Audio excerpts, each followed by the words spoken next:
History doesn't always repeat itself, but it does offer some lessons. So as policymakers try to understand Putin's next moves in Ukraine, we'll take a look back at some recent Russian history. Ron Marks is a former CIA official, currently a professor at George Mason University and senior fellow at the Atlantic Council. Ron, welcome. Thank you very much. Glad to be here. So your op-ed, you say this, that Moscow's whole approach has been textbook 1980s KGB and Soviet military standard issue. How so?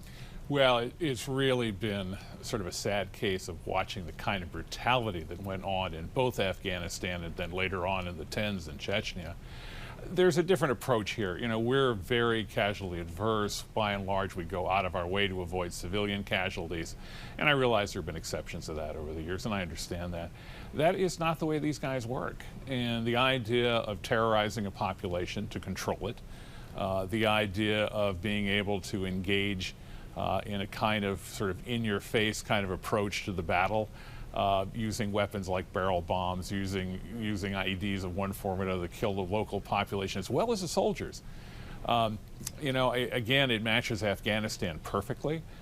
We saw that there, and the casualty as well. We're casualty adverse. They took 17,000 casualties in Afghanistan during the period they were in there, and you can see it right now. I wanted to ask you about that because they have historically, even going back to World War II, endured a tremendous amount of casualties. So is the Russian government not really fazed by high casualty rates? No, and in particular, you have a leadership now, especially in Putin, who grew up during that period of time. He's a baby boomer. I won't say to you, but he's like me. I mean, he grew up in the mid-50s and 60s. He grew up with the legends of the great sacrifices of the Great Patriotic War, of their World War II. And so when you lose 20 million people in a war, as they did, you know, you don't really associate that small level of casualty with that kind of pain. So you're willing to go in, and you're willing to sacrifice your people, again, in ways that we are not. We are casualty averse in this country. They are not. And so I'm sure to him, while 20,000 is quite a hit, and that seems to be what the number is, you know, you're really going to have to inflict a much larger level of pain on him before you see him begin to pull back. How effective, Ron, is Putin's control over his population? I mean, can he just cut off the internet and all of a sudden nobody knows what's going on in Ukraine? He's done a wonderful job. You know, you don't run a dictatorship for 500 years in a country, you know, with some minor exceptions there, and not know how to control internal information. He's an old KGB guy. He knows how to get information out there. He knows how to present a story. He has people that are doing it.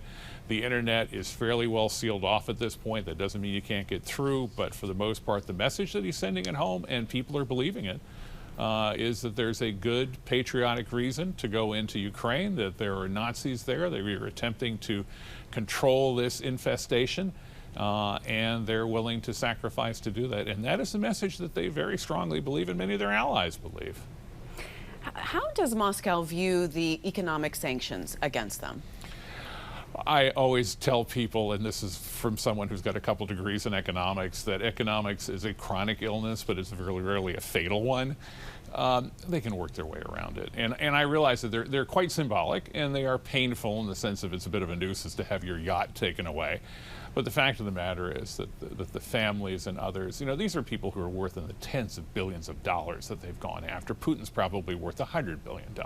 They can figure out how to get the money haven't around. Those sanctions trickled down to the regular people? I'm sure. I mean, these are oil and gas embargoes. That's the unfortunate part. And we saw it with Saddam Hussein, and we've seen it with others whom we've attempted to box out. It's never the leadership that gets hit. It's always the population. And when you hurt them in their pocketbooks and they can't get access to the things that they used to be able to get access to, doesn't that start to shift the narrative? You would hope it would, but I'll tell you, one of the things that you notice about control in dictatorships is the ability to control that information, to isolate those people who begin to protest. And you've seen it in Moscow and elsewhere, where there are people who've been protested, they've been busted on the streets. This is a real police state. This has been well developed. You know, Putin is an expert at it. He grew up in it. The people that are doing it, I mean, he's no fool about this. They know what's happening. So we've talked about Russian history. What does Western history say about how to win this war? We've got to gut this one out. And by that, I mean get the arms in there. And you've seen the Secretary of State and Secretary of Defense in there today. This is a matter of training. This is a matter of showing that we're willing to put weaponry in there quickly. and also, frankly, sustain ourselves. I mean, this is going to be a long war. I think, you know, Americans are sort of like the idea of, we're going to get this over in 90 days, we'll bring the troops home by Christmas. That's all lovely, but that's not what this is about. This is a war of attrition, and we're really going to have to dig into this thing and continue to support loudly and push hard, because, frankly, unless the Russians see that, they're not going to back off. As a CIA guy, what are the chances of Putin being ousted from power? There are two ways Russian leaders leave power.